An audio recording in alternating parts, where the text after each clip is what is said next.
Hello, everyone, and welcome to The Takedown, our series of unfiltered conversations about tobacco and advocacy within communities most impacted by the tobacco industry. My name is Olive Gongombe, Program Associate on the Strategic Partnerships team with the Campaign for Tobacco-Free Kids, and we are joined today by Glenda Gill. Glenda, thank you for joining us today on The Takedown. Thank you. Hello, Olive. It's so good to see you. It's good to see you too. So, Glenda, can you speak a bit about Save a Girl, Save a World, or SAGSAW, the work the organization does, and how it is helping young girls and women? Save a Girl, Save a World, as you may or may not know, is a multi-generational mentoring organization.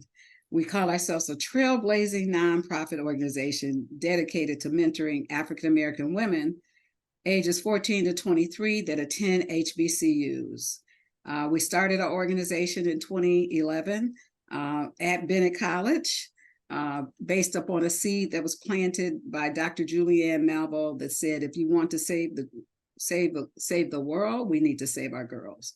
And so, of course, that just fell into my spirit, and I was given an assignment to do it. So here we are today, and we have young women at 6 HBCUs: Bennett College, where we started, Benedict College, Clark Atlanta University, Howard University, Tennessee State University, and North Carolina A&T. Period. Period for right now. But we really believe in the spirit of mentorship and the importance, because it breaks down educational and economic barriers, propelling every generation forward. And so today we have grown from that one school to 6 schools and hope to grow many more. And this message around tobacco prevention and control is very important because it fits into one of our pillars. Save a Girl, Save a World has 4 pillars: health and wellness, lifestyles and leadership, career entrepreneurship, and financial literacy and wealth legacy. See, this is awesome, Brenda. And you've already touched a little bit on why it's important to invest and mentor young girls and young women, but can you expand a little bit on that? Mentorship breaks down barriers, and it draws from a rich tapestry of experiences.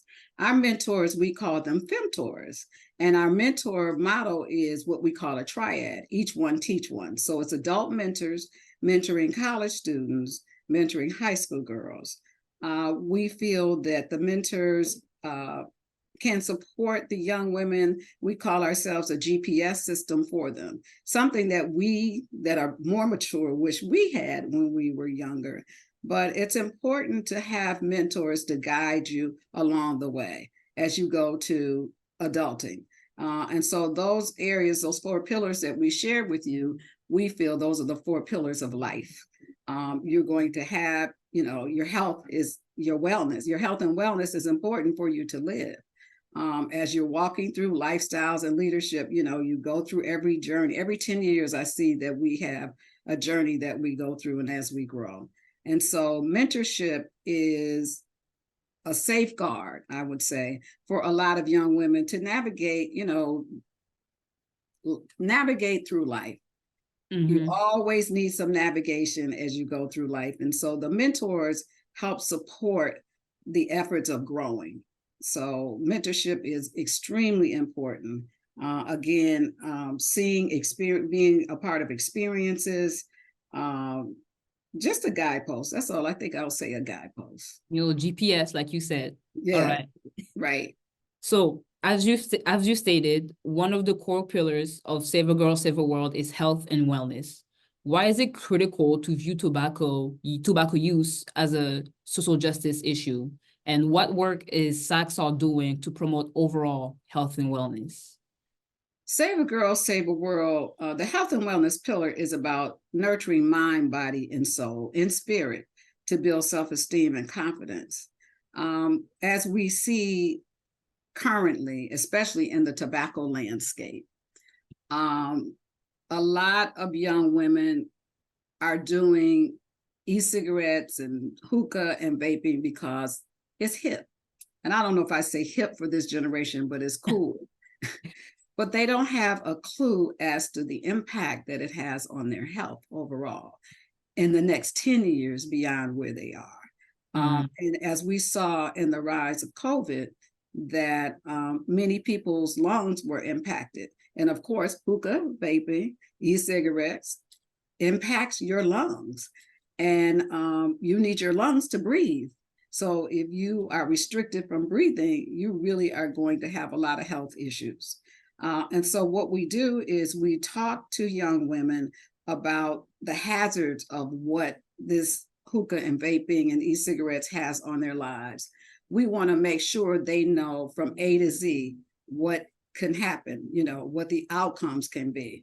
And so we know that the tobacco industry has targeted our children with flavors and vapes and all these things that are attractive to them, but are deadly to them. They leave off that part that is deadly. They keep in the part that is cool, you look good, you're hanging out with your friends, you know, this is what you do when you get together in the evening.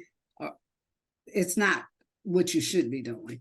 This last year, we were engaged with CTFK with the HBCU First Look Film Festival. And the festival had 7 categories, but the category that we were engaged in was the health and wellness category. And as we talked to young women about tobacco prevention and control, one of the underlying issues is that a lot of young people are having mental health situations in their lives. And so because of that, the outcome is you see increased e-cigarette usage. And so we really want to deal with the root cause, which is the mental health. And so the film festival that we were engaged in was to talk about that and say there's other alternatives that you can turn to satisfy your lives so that you are not have your health in peril. Now, I completely agree. You know, you don't want to get stuck in this cycle of you're not feeling good. So, you know, you're vaping, then you get addicted to vaping, which does not make you feel any better. You know, so I completely agree. So my next question is, SAGSAW, Campaign for Tobacco-Free Kids, and our partners stand united that we must prohibit menthol cigarettes to protect Black health. We are currently waiting on federal rules to be finalized that will get these deadly products off the market for good. Can you tell us why it is so important that we act now to eliminate menthol cigarettes? Because it's been 10 years in the making and we haven't gotten to where we need to be today in 2023. And so it's important that we continue to stay on the front lines about the prohibiting of menthol cigarettes. Because again, we are now going into another COVID, RSV situation. And it only gets worse. And now we can see from when COVID started really in 2020 to where we are now, we keep having reiterations of COVID. It keeps getting deadlier. It keeps impacting different areas of your body. And so if not now, when? I mean, are we going to go through another 10 years of this? One of the things that the growing health concern about tobacco and e-cigarette use is that the potential long-term health effects, which I spoke about a little earlier. And so as you're aging, again, when you see 10 years down the road or 20 years down the road, you don't want to have an oxygen tank hanging on your back, right? Okay. So I know that we have to push every way that we possibly can. We're pushing through our Speak Up program with our young ladies ambassadors that are at each of those HBCUs that I named for you. Our program Speak Up is about speak about it, talk about it, be about it. And it's about talking about tobacco prevention and tobacco control. And of course, it is a social justice issue. And so a lot of young people want to be involved and engaged as advocates. And so right now we're doing education with them, training them to be advocates, to institute or initiate policy on their campuses, making sure that their campuses are smoke-free, but not only making sure they're smoke-free, challenging the administration to enforce it as well. And so, and the more they know about it and the more educated they are about it, the more impactful they can be with their advocacy. Speaking of young advocates, do you have any tips or advice for them, especially young women who are eager to drive positive change in their communities? Absolutely. To all the young advocates, especially young women who are eager to drive positive change in their communities, my advice is simple but powerful. First, believe in yourself and your ability to make a difference. Mhm. Second, educate yourself about the issues you care about and be passionate about them. That is why we have this organization, because we are passionate about it and we want to be very purposeful. Third, collaborate with like-minded individuals and organizations that amplify your impact. And finally, I say this always, there's always a gift in showing up. So never give up, because change does take time, but your persistence will pay off in the end. Together, we can create a world where every young woman has the opportunity to thrive and shape a brighter future for generations to come. And I look forward to seeing that world. And Glenda, thank you so much for taking the time to join us today. It has been an absolute pleasure speaking with you and engaging in such a valuable discussion. Make sure to check out SAGSAW and Tobacco-Free Kids on social media. All our handles will be in the description below. Stay tuned for our next takedown and check out our other conversations as well. And thank you, Olive, and all of the CTFK family. I appreciate it. I'm happy to be here.